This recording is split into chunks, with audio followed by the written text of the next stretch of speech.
కాకపోతే ఈరోజు తెలంగాణలో భూముల విలువ అత్యధికంగా పెరిగిపోయి ప్రభుత్వ భూములు కబ్జాలకు లోనయ్యి చాలా ప్రాంతాలలో లేవు.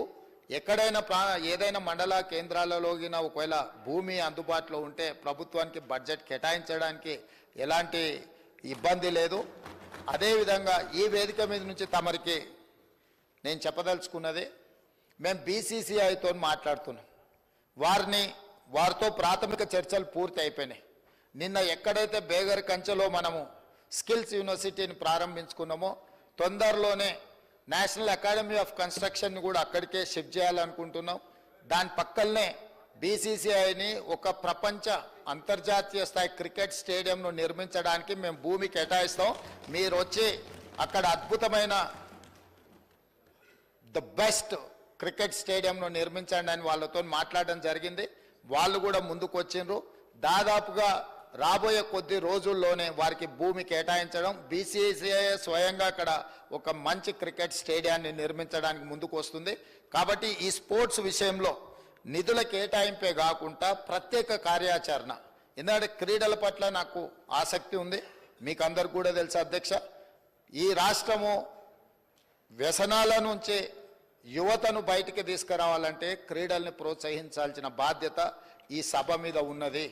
మన అందరం కూడా ఏకగ్రీవంగా మీరు ఏం సలహాలు సూచనలు ఇచ్చిన క్రీడలకు సంబంధించి తప్పకుండా ఆ స్పోర్ట్స్ పాలసీలో మీరు సజెషన్స్ ఇవ్వండి, వాటిని అడాప్ట్ చేసుకుంటాం.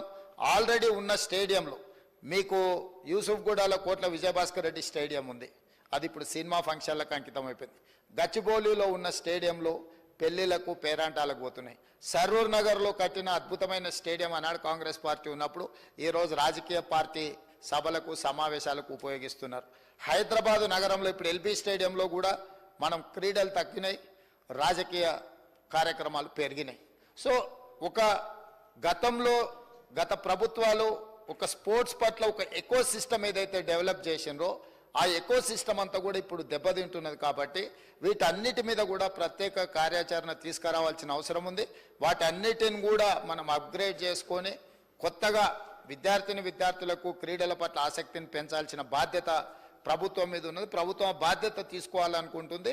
కాబట్టి మీరందరూ కూడా సహకరించి ముందుకు వచ్చి ఈ కార్యక్రమాలలో ప్రభుత్వానికి సహకరిస్తే తప్పకుండా అద్భుతమైన క్రీడలకు సంబంధించిన విధి విధానాలను పూర్తి చేసుకుంటాం. తెలంగాణ రాష్ట్రం నుంచి ప్రపంచంలో ఏ క్రీడలు జరిగినా కూడా తెలంగాణలో శిక్షణ పొందిన వాళ్ళు మెడల్స్ తీసుకొచ్చే విధంగా వాళ్లకు శిక్షణ ఇవ్వాలని మేము అనుకుంటున్నాం.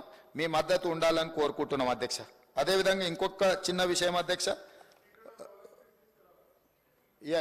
ట్రై చేద్దాం. అక్కడ అంతకుముందు గతంలో ఉమ్మడి రాష్ట్రంలో శాప్ చైర్మన్గా పనిచేసిన రాజ్ ఠాకూర్ గారు ఉన్నప్పుడు చాలా మనం ఇక్కడ క్రీడల్ని ప్రోత్సహించే కార్యక్రమాలు తీసుకున్నాం. వారు ఈరోజు ఎమ్మెల్యేగా ఈ సభలో ఉన్నారు. నిన్నమన్న కూడా నేను శాట్స్కి కొత్త స్పోర్ట్స్ చైర్మన్ వేసినాను, నిర్ణయాలు తీసుకుంటున్నాం అధ్యక్ష.